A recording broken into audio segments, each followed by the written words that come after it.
is Keyed In with Max and Brent, unlocking the minds of the industry's top real estate professionals. And now, here are your hosts, Max Rabin and Brent Jackson. Welcome to the Keyed In podcast. I am your host, Brent Jackson. And I'm Leslie Backoff. Leslie, how are you doing this summer? I feel like I haven't seen you that much. I know it's been a good summer, but it's definitely flown by. I think with travel and still an interesting and lively market, it's been a busy summer. Going anywhere interesting for the summer? So I'm actually in about 2 weeks taking a trip up to Vermont. My husband and I were going to do a road trip up there and maybe go into Canada for a little bit.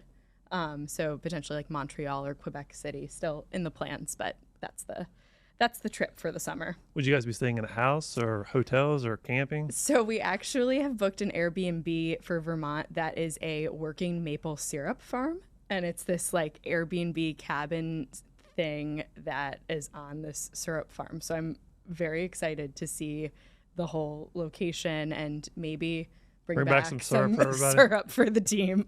I get accosted I get chastised at our house all the time because I say syrup and they're like, no, it's syrup. Well, I don't know how you pronounce syrup it. Yeah, it's like from West Virginia, right? It's the West Virginia slang. Yeah, exactly. Anyway, let's dive into today's guest. Joining with us is Sarah Minard Hake. She's just got married and she's getting ready to go on her little vacation, a 2-week honeymoon. She can tell us about that. But she is a renowned real estate professional who just started 4 years ago, and her path to excellence is quite the story. I'm fascinated by her work ethic. We just completed a transaction, I think late spring, smooth as can be, did some research, had some conversations with Sarah, hit it out of the ballpark, and I was fascinated with her coming of age story with only being 4 years in the business. Show and tell, she's won the hearts of CEOs, political leaders, industry executives. So let's talk about her secrets behind the story on why she is so successful at only 4 years in the business. Sarah, welcome to the show. Brent, thank you so much. Thank you for having me. Great to be here. Welcome, and congrats on you guys both just closing a big deal together. It was fantastic. From showing to ratification, I think was 3 hours. Oh my gosh. It was 3 hours. And I remember I was at my brother's wedding it seems like everybody's getting married. I don't know if we were talking about that during the show or right before the show, but I was at my brother's wedding, and I remember like a hot property came on Vernon Street.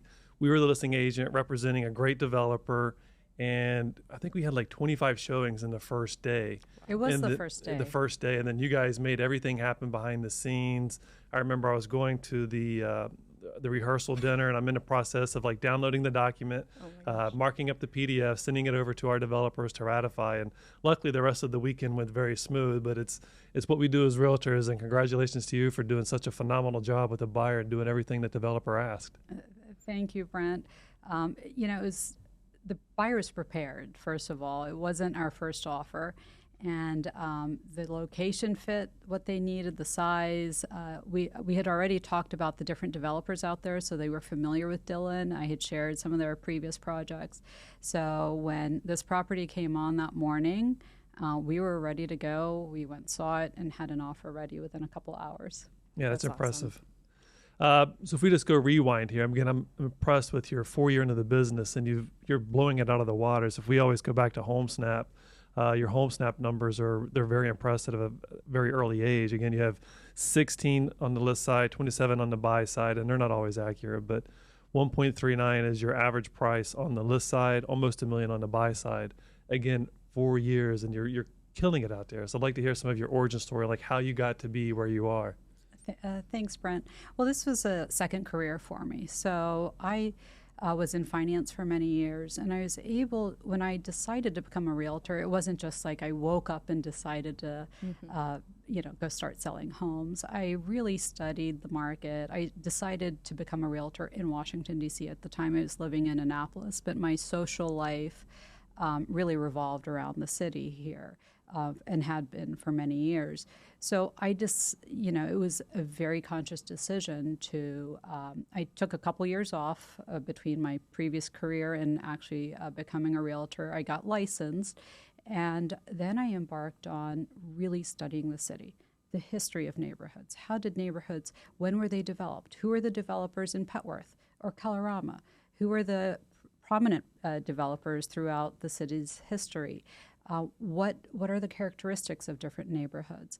And I made a point, I had a weekly goal of visiting at least 30 properties. And at the time, I didn't have clients yet, but I was licensed, and I figured out you could request agent previews. And I would go methodically, area by area, and look at what's on the market.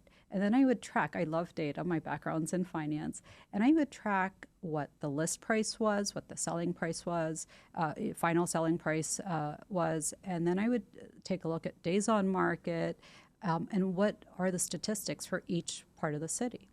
And I did that for almost close to a year.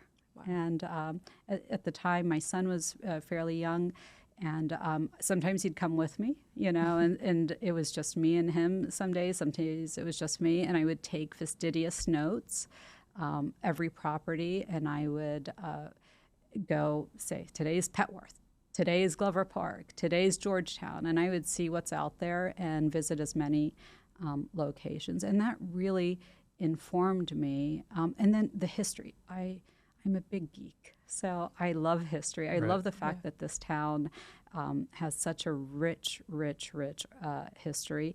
And I would figure out who built this back in 1909. Mm-hmm. Why did they build it this way? And then I would go back and learn more. And I was the child who would read the encyclopedia from cover to cover. Oh, and now the fact that you can find out anything online is, so I would go down into these rabbit holes, do these deep dives of how was a neighborhood developed. And so that's how I became a realtor. So you're doing your deep dive research. I mean, can you share with our listeners, like, are you Googling this or asking Alexa? Like, kind of walk us through where you're getting your information from. So first of all, the MLS is an incredible source of information. There's so many different types of reports, and there's so much data that if you know how to access it, it's phenomenal. And then from there, I would also just research the land records, property records. Once I realized title attorneys, for example, Paragon Title and Rob Rothstein have been an incredible resource for me. I can pick up the phone and say, hey, can you tell me about this easement, or why is this here? And you get a full education when you ask these questions. And then, whether it's DC historic preservation boards, or so just a variety of sources. And it's always in my nature to do these deep dives as a student all the way to now. And I really approached it as this was going to be an MBA of my, doing. I was going to figure out what I needed to learn, and I took it very seriously and very methodically went through the city to really understand the characteristics of each neighborhood.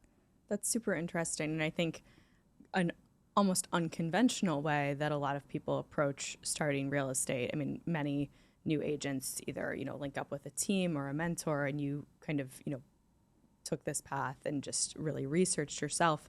What was then kind of the point that you said, okay, I want to start selling? So about 9 months or so into this, I started thinking the burning question I had, this was a midlife career change. I wasn't a young agent, and I wanted to be successful at this. The burning question was, I know so many people, and so many people trust me and know that, and know who I am, but who is going to trust me with $1 million, $2 million, $3 million transaction? Even though I've done all this research, who's going to be my first client? Who's going to be my first 10 clients? Yeah. And I started thinking, I researched the brokerages, and in my mind there was only a handful, 2 or 3 brokerages that I would want to associate with, and I ended up joining Compass. And Compass, they told me that since I was brand new, I would have to join a team. I interviewed with a handful of teams, and I joined the Mandy and David team. Okay. And they were fantastic mentors. But in the back of my mind, I still wanted to be a solo agent. And I learned, just as I approached, becoming a realtor, I learned as much as I could. If David wanted to sit me down and walk me through the contract, I was going to sit down and listen. If he wanted to take me at a listing appointment, and easily put ego aside. I had led large teams. But I wanted to learn everything possible that they had. And I would ride with Mandy when she was going, driving around the city, hear about stories about Mount Pleasant, and they were a fantastic resource. But my goal was to sell $5 million worth of real estate so I could become a solo agent. That was the benchmark to go solo. Got it. And I joined them in April. And by December, I had reached that benchmark. So January of 2020, I went solo. Wow. And what I learned, the burning question that they answered was, where am I going to get those first few clients? And they they paid Zillow for leads, and they had what they called the lead phone that would rotate amongst all the agents on the team. And I optimized it. Every time that Zillow phone would ring, I answered it. I had a special ringtone programmed. I had a special orange and yellow screen for that. I did not miss a single Zillow call. And then when I would set up an appointment to go meet a prospective buyer, I wouldn't just make an appointment for the property they requested. I would make appointments for 4 or 5 properties within walking distance. And I would have a file about these properties. I would preview them if possible. And I would walk into that meeting, even though this was a lowly Zillow lead, I was fully prepared. And I understood that the chances of someone actually buying that one property that they requested a showing for was very, very low. But if I could show them other properties, and if they could see who I am and my efficiency and my diligence, they ended up hiring me. And so I sold almost every single Zillow lead, every single person I met from Zillow, a house or a condo. That's impressive. Awesome. It really is. Quickly, what's their Zillow price point and zip code? They had a variety, and it didn't matter to me. When I went solo in January of 2020, I chose the 2008 zip code because I was living in that zip code at that time. And speed is paramount. So if someone requests to see a property 90 minutes from the phone call, I made it happen. Yeah. That's a great zip code. Yeah, that is. How much would you have to spend on that zip code to get whatever funneled up to the top 1, 2, 3? So I did 6 months of Zillow advertising. I spent about $40,000. Wow. And again, That's a lot. That's like almost $7,000 a month as a Yeah. brand new agent. I approached this as starting a business. Right. And I was older, and I really looked at it. This is an investment, and these are the startup costs of this business. And I quickly sold about $10 million of Zillow leads in early 2020. Even with the pandemic hitting, I remember when the pandemic hit, I was like, oh my goodness, I just went solo, and we're all going to be locked up. This is the end of the world. But I was home for maybe 10 days, 2 weeks, and I had I got lucky. So it's always, preparation and diligence and only goes so far. But, I was very lucky that I entered the business at the start of 2020, and I had a great year. And after the first 6 months, so my diligence not just extends to, the business savvy, how am I going to start this business, but I treated each person I met through Zillow incredibly well. I would hire a car and driver if we were seeing a lot of properties so that we wouldn't have to worry about parking and navigating the city. I would show up with bound tours and marketing materials. I would stop or have lunch delivered to us. I have this phenomenal catering person who can put together box lunches, and she would deliver them to me so that... Like at the car? At the car. Wow. So awesome. we'd have the Suburban with a box lunch in the back and snacks so that we wouldn't have to cut our tour short. Yeah. That's so smart. And then we would go around the city, and I would really invest. I invested in my clients, and they felt it. People buying homes in DC are generally sophisticated people. They've bought other homes previously. They've met other realtors, but I wanted to give them a really exceptional experience. And they became those clients in the first 6 months of my solo career have literally seeded my business. Since that first 6 months, every client since has been a referral from those people or the people downstream from them. So are you still doing Zillow or Zillow's? No, Or just referrals? So I have like a $200 a month investment just so that I can have the Zillow designation that that I advertise, but I no longer use Zillow for leads.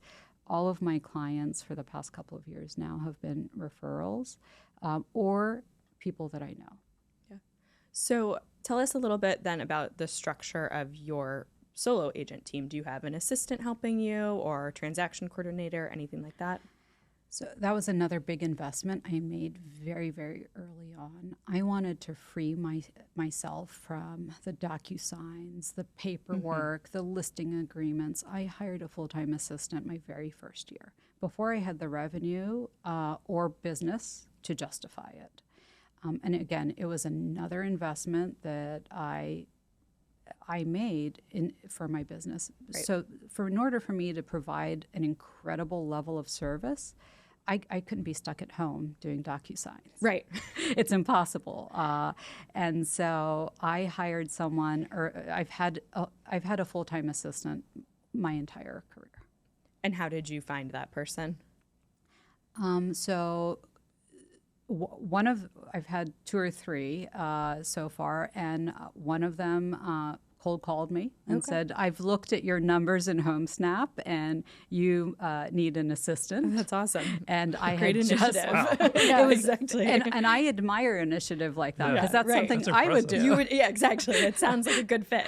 And she was a fantastic assistant for about a year, and then another one was introduced to me through the brokerage, and another one, I currently have a virtual assistant that she was on the other side of a transaction assisting another agent, and I observed her throughout the whole transaction, and her communication was she was very responsive, her emails were well written, and her paperwork was fantastic. And so after the transaction was closed, I asked if she's taking on clients. And she works with multiple agents virtually, and so she's helping me right now. And I've had, at times, people that I tap for showing assistance, as well as just administrative assistance. Got it. And I have marketing company that I work with for social media. So I make big investments in my business. Well, it seems like, at the point where you are, you need to do those things. You need to outsource if you want to continue to grow your business. I do think, so many agents take all of that on themselves, and you just you get buried with all the little minutia of the day almost. It's impossible to do this well without having, a fantastic team. And it's back to, whether it's your broker being a fantastic resource, or the title company you're associated with, or the mortgage lender that you work with, having a really, really experienced team that reflects your values, that views customer and client service the way you do is essential. The things that Paragon Title's done, or the lender that I work with's done, they're a reflection of me, and I want my client to have the very best service and interactions, and I've made decisions to surround myself with people that mirror my ethic. My work ethic. So again, you're very successful coming into the business, and even now, it's amazing to me that right out of the gate, you spend $40,000 and you hired an admin. Do you have a coach giving you advice along the way, or a mentor right out of the gate? Because a lot of new agents won't do that. $40,000 out of the bucket is a lot of commitment. Right. Some agents are complaining to me I don't want to spend $1,200 a month on this flyer, and I'm like, you need to do it and do it consistently. Again, I feel I was in a privileged situation. I was in my mid-40s. I'd had a fantastic, very successful previous career. I approached becoming a realtor just like starting a business. Yeah. And initially, I did not have a coach. In 21, after my first full year, I did work with a coach for about 6 months. And the funny thing is, he kept saying, well, you're doing what I would tell you to do. You're doing your... You don't need me. Yeah. And so I was a student. $18,000 investment. I don't know, but it was good to hear. It was $18,000 for your coach? It was $2,500 a month for a 6-month contract. Wow. Okay. Yeah. So you were totally invested in this industry. I only hire and deal with the best. Yeah. Right. So I did interview, and I won't name them, a very large national coaching company.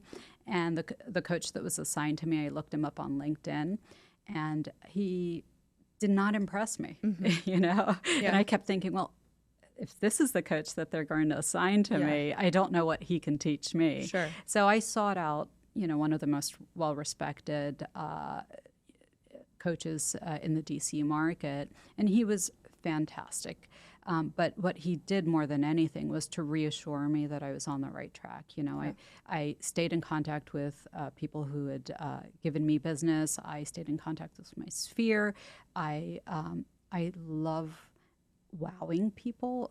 There's a few books out there.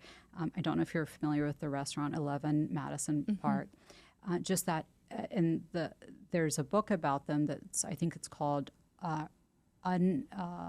Unreasonable Hospitality, where they go just over and above to really, really knock the socks out off of their clients. And that's the bar for me. I want my clients to just walk away from a transaction or a showing feeling, oh my goodness, Sarah really, really took good care of us. And sometimes, that affects my sleep or me going out to dinner but it's worth it because success to me, and this might be another reason I'm happy making these investments, isn't really how much I make, it's how well the job that I do. And I get a lot of satisfaction from hearing, reading reviews from my clients. I'm a big softie. I end up crying sometimes. Because they say the nicest, sweetest things about me. And they're my hype team. They're my biggest cheerleaders. And so when I get a referral or when I get a great review, that's an incredible amount of satisfaction. Yeah. That's great. The unreasonable hospitality at our Sotheby's GNE, the writer Will Guidera spoke, and I think he was fantastic, and so much of that, it makes sense that, using kind of those techniques, it has made you so successful because it is true, you just go that little extra mile, or maybe not little, but kind of that extra step that sets you apart, and I think that's, I know it's been huge for you, so it's really cool. It's and it makes me happy. Right. So it gives me a lot of happiness to. I've showed up at home inspections with charcuterie boards, or I've done. Those are long. They're like 4 hours. So you need a snack. And we've had a few. And the market was really, really busy. I had several home inspections at 6 a.m. Because I would call the listing agent. They'd say, sorry, we're booked. And I would call my home inspector, who, again, is excellent, and say, how do you feel about an inspection at 6 a.m.? Because there are no other slots open. And he'd say, sure. I say, I'll show up with breakfast. And I would call the catering person and say, I need, 3 or 4 breakfast boxes. And she would drop them off. And I would show up with breakfast for the inspector and my clients. And we would get our pre-inspection in before the offered deadline. I would just make it happen. I love taking an impossible situation and making it happen. So cool. So I'm interested. Now I'm a client of yours and I just closed my house. What does my gift package look like from closing day all the way through moving forward? Hermes, Tiffany. Oh, wow. Okay. You've got Brent interested. No, I'm just kidding. It really depends. So I was with a buyer and the wife, there was this beautiful fireplace and all she could say was, I can see myself on the sofa, snuggled up with a cozy blanket and a book right here in this living room. It was a sunny, beautiful house in Virginia.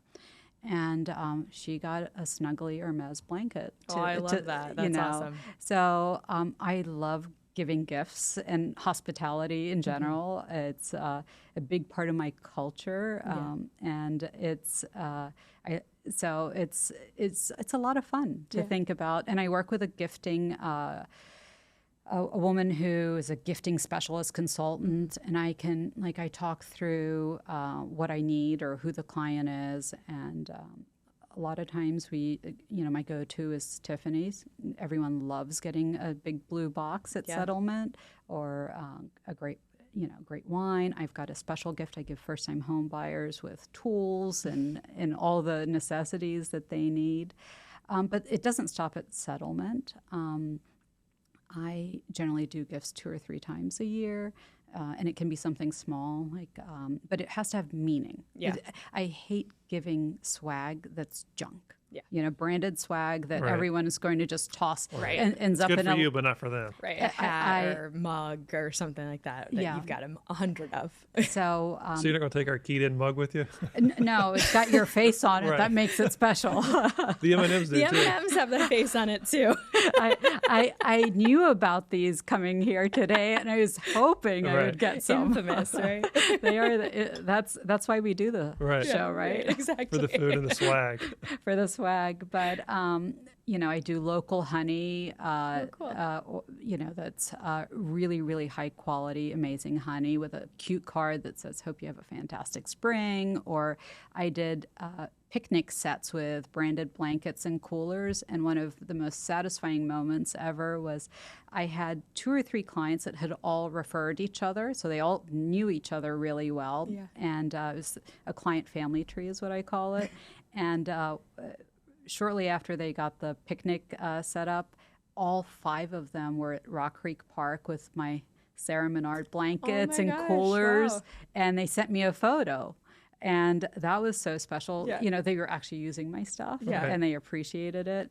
For wintertime, I do cozy Sherpa blankets and soup mix and custom bowls made, and all of these things.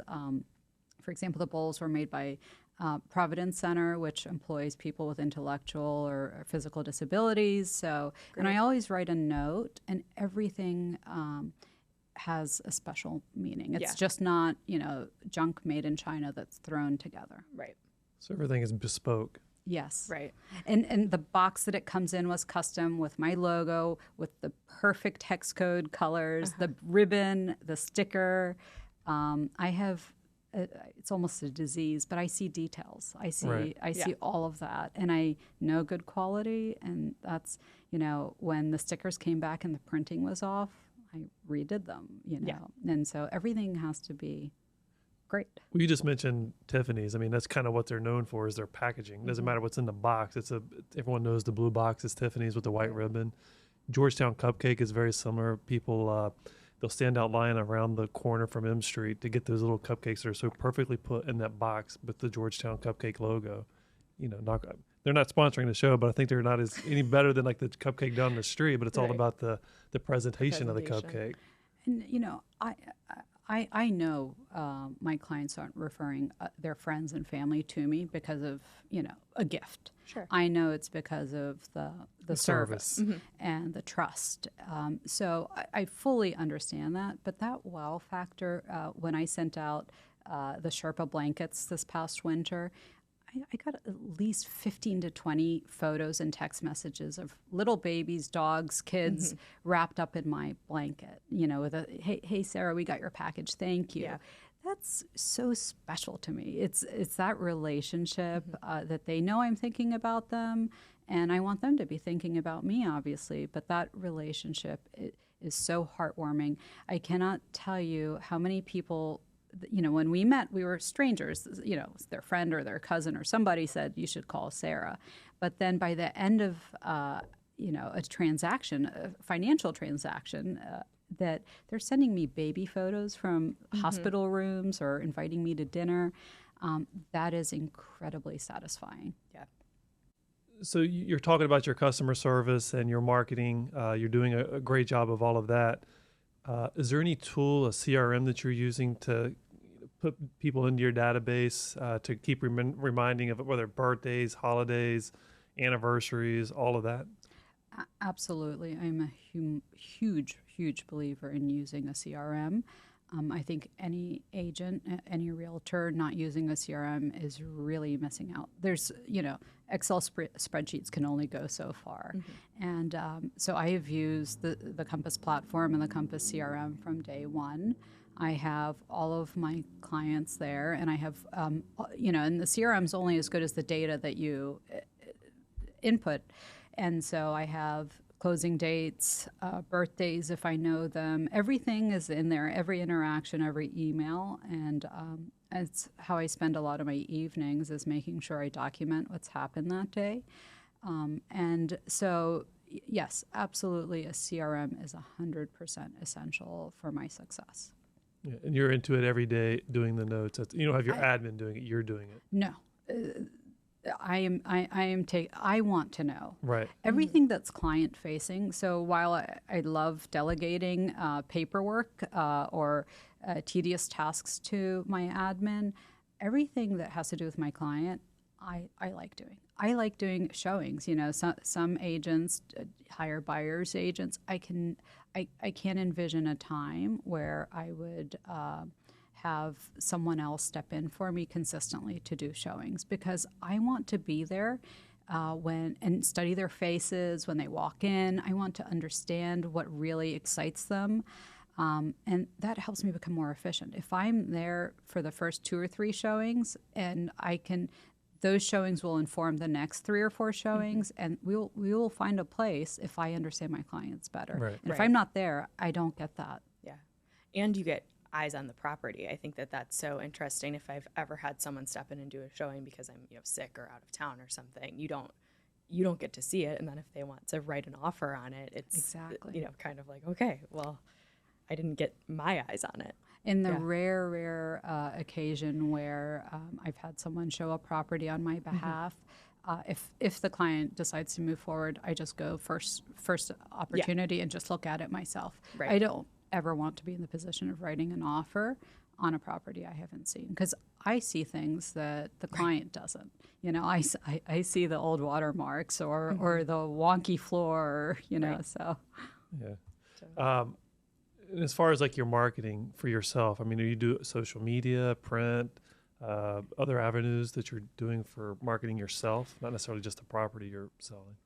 So I have never really done postcards, or I've never done, farm to neighborhood or anything like that. I do think it's important to have a social media presence in this day and age, because I've been lucky enough to get most of my clients for the majority of my career, except that first few months, by referral. I really enjoy the fact that I don't have to sell myself to people. Right. Most of the time, people have heard about me and know about me by whoever's they referred them. But I think it's important to have a presence online. So I do have a website. I do have the same company that takes care of my website does some, I feel it's fairly generic posting on social media, but then I augment it with posts I post myself. But I think you have to have a presence in this day and age. As distasteful as I find social media, I think it's a necessary evil. Yeah. So yes, I have a marketing company that does the website and social media, and then I augment additional posts myself. Yeah, I'm right there with you. Like, I'm so over social media. Like, when I first got in, I think Facebook, I got in the industry right around 2005, and I think Facebook was right around the same time. Yeah, it just would have started. It just started, but like, it wasn't a thing where now it's like, you have to be on all these platforms, Instagram, Facebook, TikTok, LinkedIn. And it's almost forcing us as agents to go in there as well, because we can have somebody do it on the back end, but so many times I'll see agents post coming soon where you're not supposed to do that, and I won't go down that rabbit hole. But you'll have like so-and-so at a property, and they're kind of walking through coming soon, and I have a buyer looking for that same type property in that neighborhood, so you can call the agent, get a deal done without it even hitting the open market. Absolutely. I think for me, just having a place for prospective clients to, before I meet anyone, I Google them, right? Right. And so I'm assuming everyone before they meet me is Googling me. For sure. So having those online reviews, having a nice website, and then having some presence on social media. I don't do TikTok. I really don't ever go on Facebook, but it's linked through Instagram. But I focused my efforts on Instagram because at this point, I don't see it as a venue for lead generation. I just see it as a landing point for when people are trying to figure out, well, who is this Sarah Minard? Is she legit? Yeah, is she definitely. legit? Yeah. Is she out there that they can find me? Yeah. I did look on your Instagram. You Uh-oh. aren't. No, it's great. No, I loved that you're not Sarah Hake or Sarah Minard. Is it DC Realtor? I'm the DC Realtor. Right. Yes, you're the DC Realtor. I love that. I was like, oh my gosh, I'm jealous that you have that handle. So when I secured this handle probably about 4 years ago, I was fascinated that it wasn't Right. gone already. Yeah. But I am the DC Realtor, That's and cool. I love that handle. And the coach that I had worked with for a while, he said, no, you should have Sarah in there somewhere. And I can't give it up. I No, like the yeah. DC Realtor. I agree. I feel like I don't know. It's unique to have it. Someone would probably pay you quite a bit of I'm not money to give selling. that up. I know. That's So, what I yeah. was wondering. Like, that was my next question. Like, is there a thing like where the .coms you could just buy a .com and kind of hold on to it, where like could you Yeah. sell that down the road? I don't know. Well, I'm never retiring. Right. So first of all, you So guys are going to never. have to Yeah. carry me out of the brokerage feet first. But I really love what I do.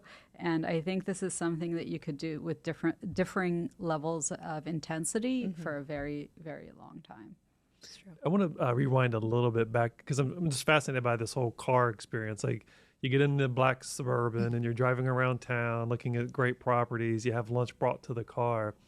Like, right before that, is there a sit-down consultation with the buyer and having them sign a buyer agency agreement, or it's just So I love rules, and I definitely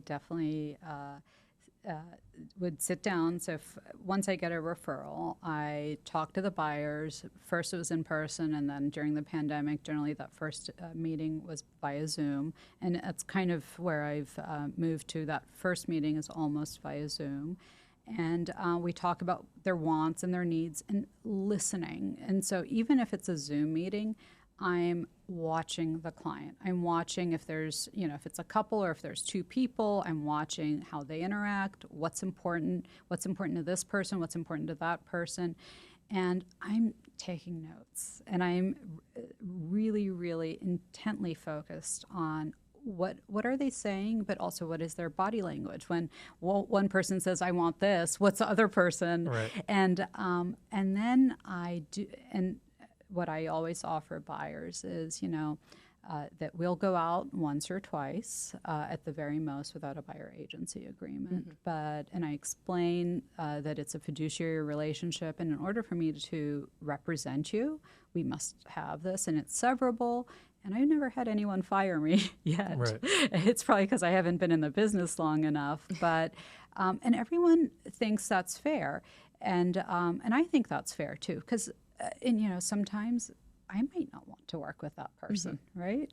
So that's never happened either, but we usually go out once. And it generally is usually just once before we have a buyer agency agreement. But I like rules, and and so I follow the rules. So I almost always have that fairly early on. That's very good. great. I mean, it's hard to get new agents, even some older agents, to buy into that. It's just kind of you're assuming that because you've done deals in the past with a particular person, or it's a referral, that you're just going to go ahead and sign the contract when they find the right property, and at that point in time, they'll What's sign the off on the buyer's agreement. downside of doing it the right Right. way? There is none.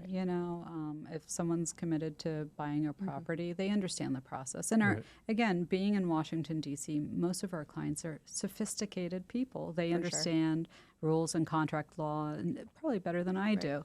But those rules are there for a reason. Right. And protects you and your time. Exactly. Well, and also protects the client, Right, and yes. and it so that there's never a gray area or an issue. So going back even earlier, you've got a fascinating history. I remember talking. you moved over 20 times. You lived in Egypt, I believe. Your father was into the industry. I mean, do you want to kind of go into some of that? Like, Sure. Yeah. I always feel like I've had a very exciting life, and I think I have. Looking back, sometimes it's been pretty remarkable. I was born in the United States. My parents are originally from Egypt. They immigrated in the 1960s. My dad had finished undergrad in Cairo and then came to New York to go to graduate school. And I was born in New Jersey. My dad worked in Manhattan at the time, but being, immigrants, they could only afford to live in Jersey City. And he commuted every day into the city.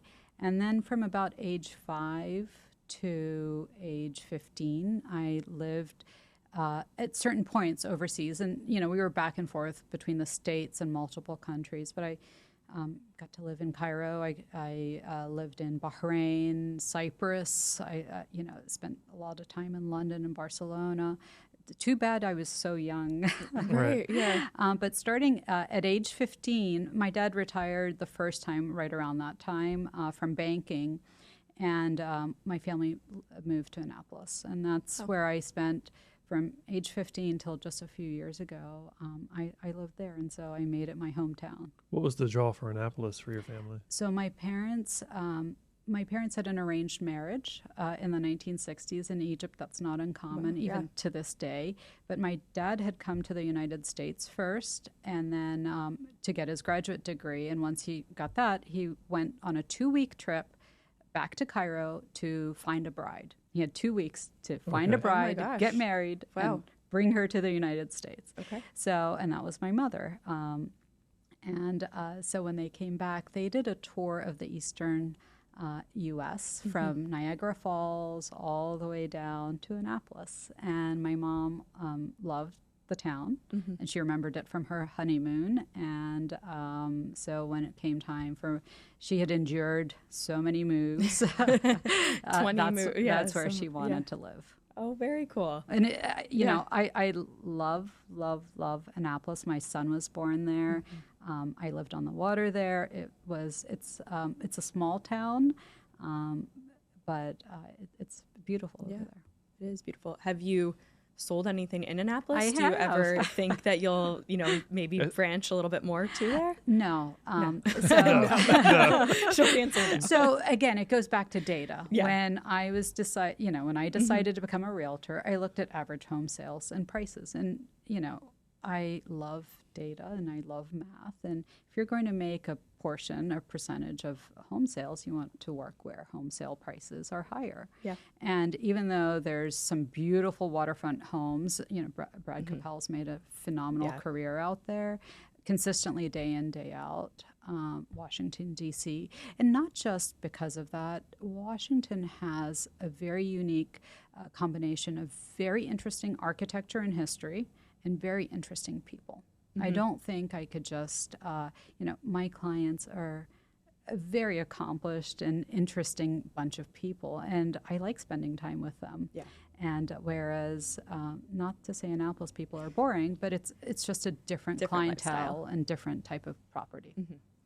Some close friends of mine have incentivized me to come out to help them. And then the other area where I know a lot about and I spend a lot of time is the Eastern Shore. Okay. So I haven't sold anything there yet, but I do know the neighborhoods really, really well. And I've taken several clients who are interested in second homes. So you take them over there? Absolutely. Yeah. With the car and driver. Yeah, with the cursor. Wow. Wow. So you don't get stuck on the Bay Bridge? Well, not if you time it right. The Bay Bridge is only terrible, Friday afternoon through Sunday night. But if you go for a tour on, a weekday afternoon, Tuesday. traffic's a Do you have a non-issue. favorite township or little neighborhood over there? St. Michael's is St. Michael's is amazing. the go-to. Yeah. The Inn at Perry Cabin, if you ever want to get away for a couple days, is fantastic. I just went for the first time in, I think, April to St. Michael's, and we didn't stay at Inn at Perry Cabin, but walked around, and oh my gosh, it's stunning. It is stunning, and the service is great. Yeah. And you can. I have a couple different places within an hour or two that I can escape to just for 24 or 48 hours to reset. the Eastern Shore is one for sure, and then there's this little resort in Western Maryland called the Savage River Lodge. Maybe I shouldn't tell people because this is my little secret. We can edit that out if you want us yes, to. please. But it's good to Making notes here. Yeah, exactly. They have these amazing yurts with heated floors and no Wi-Fi and No Wi-Fi? no Wi-Fi. Can So you you're get really internet off service? You can at the lodge. Oh, So okay. they have a lodge that's powered by solar panels, Right. and they have a restaurant and a small bar, and you can. But this yurt is. It's not what you think of when you think of a yurt. It literally has heated floors and the nicest linens ever, and you can just go read and take hikes all day because they have beautiful hiking trails and then come back refreshed. How far is that from DC? It's close to Frostburg, so it's about 90 minutes to 2 hours. Yeah, so not bad. Yeah, that's awesome. So taking care of yourself. This business is hard, and there are nights where I don't get to bed till 2 a.m. And I'm back at a home inspection at 6 a.m. But it's also, there's a lot of flexibility. You know, I get to go away on these phenomenal vacations. You know, when I'm on, and then I'm able to pivot and relax quite well. That's good. I mean, that leads to my next question was, what do you do on your downtime when you have downtime? So I am a competitive canoeist. Oh, wow. Okay. And this is the first year in almost 10 years that I'm not competing because with the wedding it was just too much. Sure. Spring training is pretty labor intensive, but I have been doing it for several years, and first I was a stand-up paddleboard. I was doing these races on stand-up paddleboards, and then I switched in 2018 to a two-person outrigger canoe. Wow. The last race I did was a 31-mile, 50-kilometer race, and it's hard, and it's very hard when you're a middle-aged working mom and not a professional athlete. Sure. But if you don't stop and you keep going and you finish the race, and the people that win these races are Olympians. Sure. I'm at the bottom 10%, but you're out there. I'm out there, and the fact that I'm able to dedicate myself and it helps me almost reset, and it tells me, if I can paddle 31 miles down the river in whatever conditions, and sometimes conditions are terrible, then I can get this deal, or I can make this work. I can do anything. This deal is minor in the scheme. Where do you train? Where do you race? I'm a member at the Washington Canoe Club in Georgetown. Sure. And since I moved to Washington, D.C. several years ago, the Potomac River is where I train. When I lived in Annapolis, I literally rolled out of bed and went down my dock and paddled from there. Yeah. So I see them I don't know if it's the same group. I see them in the morning because I've run in Capitol Hill, like down 11th Street, across like the Navy Yard, Yards Park, all the way to the stadium and back up. But I see like there's so many canoes out there, and there's like somebody in the front like yelling and screaming, harder, harder. It's like 6 o'clock in the morning. I'm like, wow, these guys are really intense. So but it's fantastic that you can. It is a very early morning sport, so it's great that I could go do this, go home, shower, and still be at a showing at 9 a.m. 9 a.m. meeting, exactly. Oh, that's awesome. That's so cool. Sarah, that's all the questions that I have. Same. Leslie, you have any other questions before we go into rapid fire? No, nothing else. It's been rapid great fire. having you. Yes. So as we're winding down here, just one more question I wanted to ask. I was looking over your show notes, and it has on here that your dad was a developer. You want to share with us some insights on how that played out for you as you are now a successful realtor? Sure, absolutely. So my father started his career as a banker in finance and was very successful there. And then he retired, and he decided to become a developer in Egypt. So he had had lots of success here in the United States, and Egypt has an enormous population problem, and the type of housing that he built is very different than what we would expect here. It was literally thousands of housing units in these new desert towns, satellite cities around Cairo that would accommodate families fleeing Cairo is so incredibly congested, but just flats and apartments. And I spent a lot of time, I'm the oldest, and my dad would have me, my summertime, especially when school was out, tag along. He would say, I'm going to go meet the bankers or the finance people today. Would you like to come in? And I was a very quiet and studious child, and I would sit in the corner at 12, 13, 14 years old, and in these meetings with lenders and bankers and government officials and permit offices, architects, and then sometimes it would be on site. And so I got a firsthand taste of what the amount of work it takes to build buildings, large buildings, and then it also and the types of skills that you need. Sometimes you need to be tough, and you need to negotiate, but sometimes having a softer touch and knowing how to get what you want, being kinder, nicer, it was really helpful to see my dad and all the different ways, when it was time for meeting with the permitting folks, going in there and having a list of demands wasn't going to get your permit issued that much faster, but knowing the people that you're working with, having personal relationships, the value of personal relationships was incredible. Or having lenders and bankers that trusted him and knew who he was, and helping finance these massive, massive projects was, the right way to do business. Was learning from him was invaluable.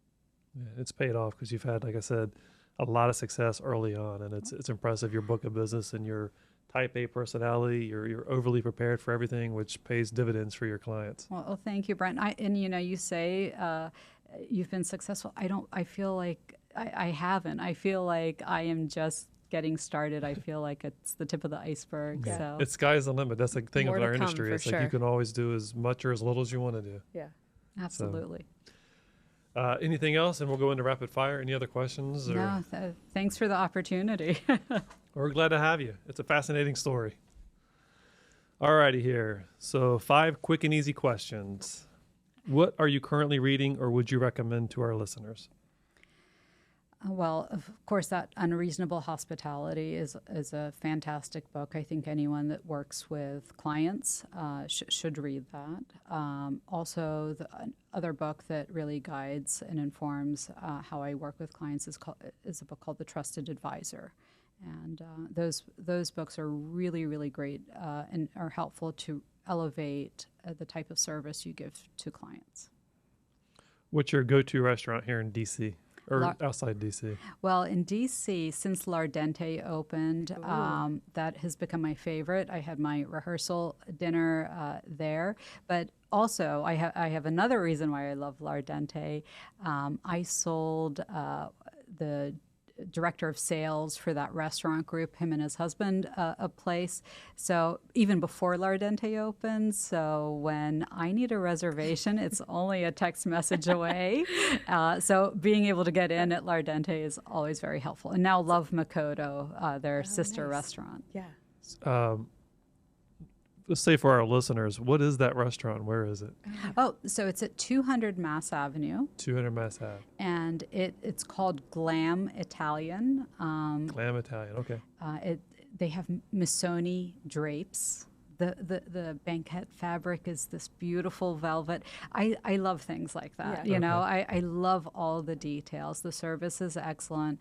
And the food, they have perfected every bite. So the Caesar salad there is the best Caesar salad you can get. Mm-hmm. Every bite is very tasty.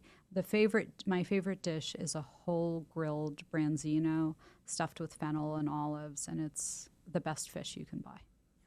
It's fantastic. Are we going for lunch after this? Or? Absolutely. I'm hungry now. Yeah, exactly. They are open for lunch. It's really, really, it's not the standard Italian kind of place. So it's fantastic. I should get a sponsorship. Yeah, exactly. Yes, absolutely. The only thing I get is reservations. That's pretty good because it is a hard table to get. So one of my favorite actors just had his movie come out, Mission Impossible, 37.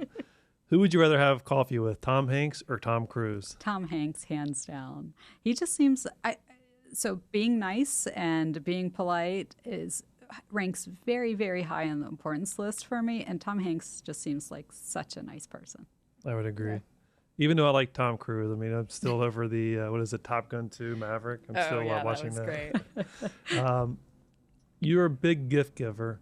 What's been the best gift you've ever received? So this is going to sound so silly, but my husband will mail me cards fairly regularly.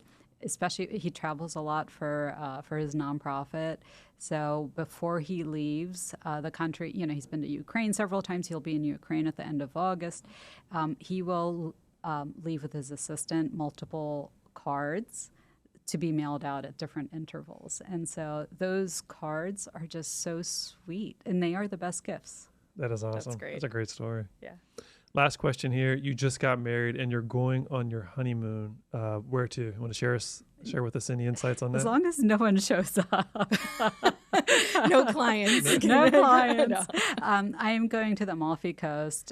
We're staying in Positano, Sorrento, and Capri. And I'm so looking forward to it. I have a cooking class set up with like a old grandma on a farm to learn the secrets of making pasta. And I'm doing this phenomenal hike up from the coast to a village with a goat herder and his flock. So, Wow. and he's going to share his homemade cheese and lunch with me. So I have a lot, in addition to several, days at beach clubs or on charter boats. So I'm really, really excited. And I'm really excited just to turn off the switches for a bit and relax. It's summer, Yeah. Did you plan that trip yourself, or did you ask ChatGPT or TripAdvisor? We had a travel person help us a little bit, but I had a very strong idea of the things I wanted to do thanks to the internet and research. Yes.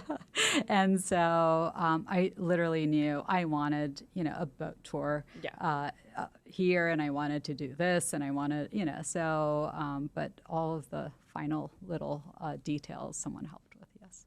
That's wonderful. That sounds like such a great trip. Yes, I am very, very, very much looking forward to it. I haven't been to that part of Italy. I've been to Venice and the north, but not to the Amalfi Coast. So, Well, thank you. And as an appreciation for being on the show today, we always give a shout out or a donation to a charity of your choice. Is there anyone you want to give a shout out to? Absolutely. So I'm a big supporter of the Anchor Fund. It is an organization that helps people who have experienced domestic violence. And the reason there's many organizations that help people who are survivors of DV, but the specific reason I love Anchor Fund is that they provide small grants, very rapid response. They work with all the domestic violence organizations in D.C., Virginia, and Maryland. And once someone is identified as needing help, then the Anchor Fund will provide grants, no questions asked, to ease whatever their pain point is. It could be their cell phone was broken by their partner and they need a new cell phone, or they need a security deposit to move in, or some furniture, or their car payments past due. So the average grant's just over $1,000, but the idea of taking someone at their very worst moment and almost like a fairy godmother helping them just get through that really terrible time is very appealing to me. Everyone needs a hand sometimes. Fantastic. Awesome. Sarah Hake for Compass, thank you so much for joining us today. Brent, thank you for having me. Leslie, great to be here. Thanks for listening to Keyed In with your hosts, Max and Brent, unlocking the minds of the industry's top real estate professionals. For more information on selling your home, find us online at keyedinpodcast.com. Remember to subscribe to Keyed In on Apple Podcasts or wherever you like to listen to podcasts. Follow us on Instagram at Keyed In Podcast, at Rabin Max, and at Brent E. Jackson. And follow Max on TikTok at MaxwellRabin_properties.